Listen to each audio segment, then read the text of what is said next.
Ya, Laskar Pelangi baru saja meluncur ke ruang dengar Anda ya. Di menit yang ke-32 tinggalkan pukul 20 waktu Radio Kota Batik.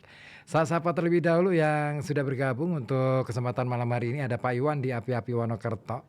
Selamat malam ya. Disapa dari Pak Iwan di Api-Api Kecamatan Wonokerto. Boleh request lagu? Boleh. Ya nanti saya carikan ya Pak Iwan ya.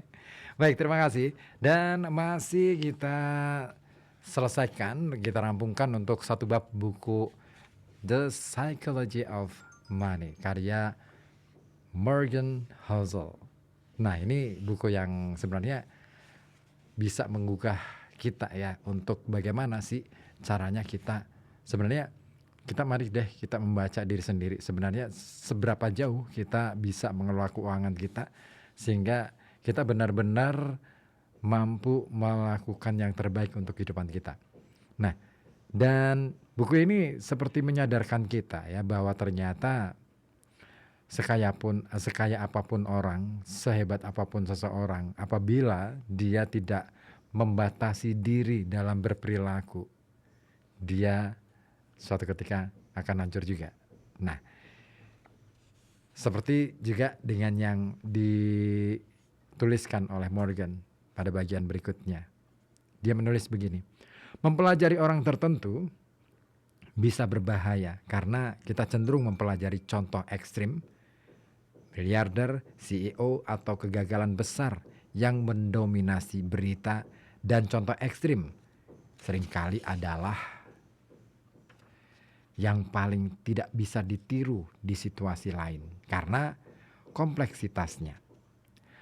Makin ekstrim suatu hasil, makin kecil kemungkinan kita bisa menerapkan pelajaran darinya di kehidupan sehari-hari. Karena makin besar kemungkinan hasilnya dipengaruhi oleh keberuntungan atau risiko ekstrim. Anda akan lebih dekat dengan pelajaran yang bisa diterapkan dengan mencari pola umum keberhasilan dan kegagalan.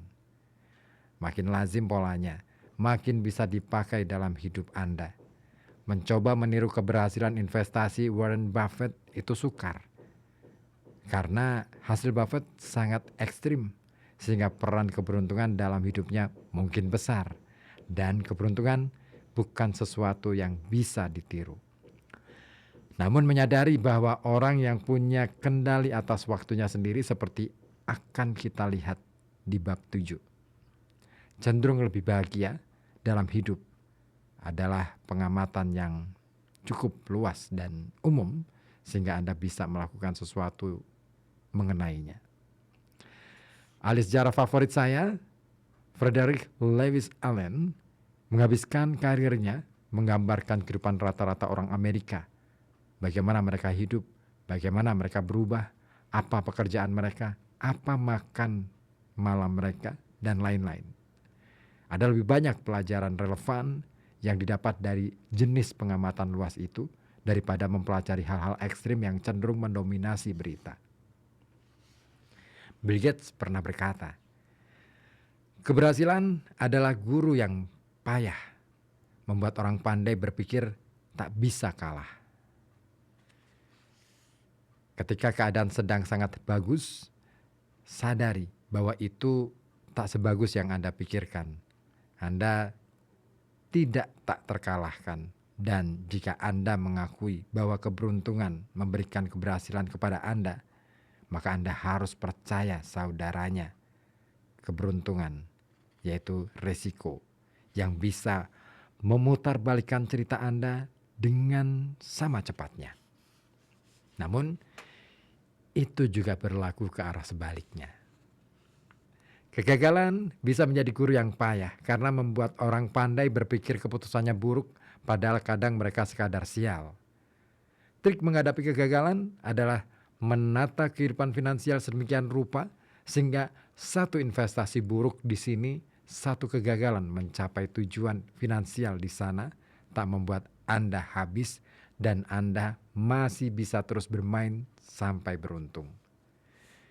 Namun yang lebih penting adalah bahwa sebagaimana kita mengakui peran keberuntungan dalam keberhasilan, peran risiko berarti kita harus memaafkan diri dan memberi ruang untuk pengertian ketika menilai kegagalan. Tak ada yang sebagus atau sejelek kelihatannya. Sekarang, mari kita lihat cerita dua orang yang mengadu nasib. Itulah akhir bab kedua dari buku The Psychology of Money, karya Morgan Housel. Keberuntungan dan risiko. Dua-duanya sama-sama tajamnya, sama-sama memberikan kita peluang apakah berhasil ataukah gagal dalam kehidupan kita.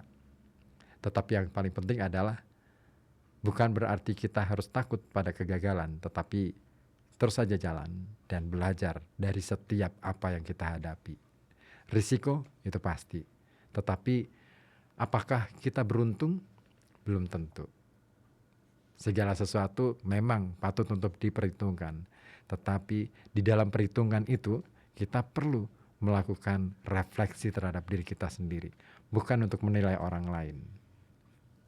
Mari kita baca diri kita sendiri secara benar, secara jujur, tanpa harus menutupi diri tentang siapa diri kita sendiri, agar kita semakin menerima bahwa kehidupan adalah anugerah terindah yang pernah atau yang sedang kita dapatkan.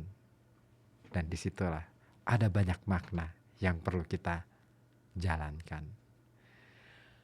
Ikhtiar dan juga memaknai kehidupan adalah wujud penghayatan atas kesungguhan kita dalam menemukan titik temu tentang siapa manusia sesungguhnya sebagai hamba.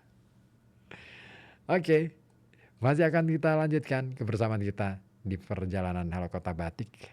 Tapi seperti yang diminta Pak Iwan di Api-Api Wonokerto, sepertinya saya harus memutarkan lagu dari Rosa nih, judulnya Tegar. Wih, cocok banget ya dengan apa yang saya baca malam hari ini.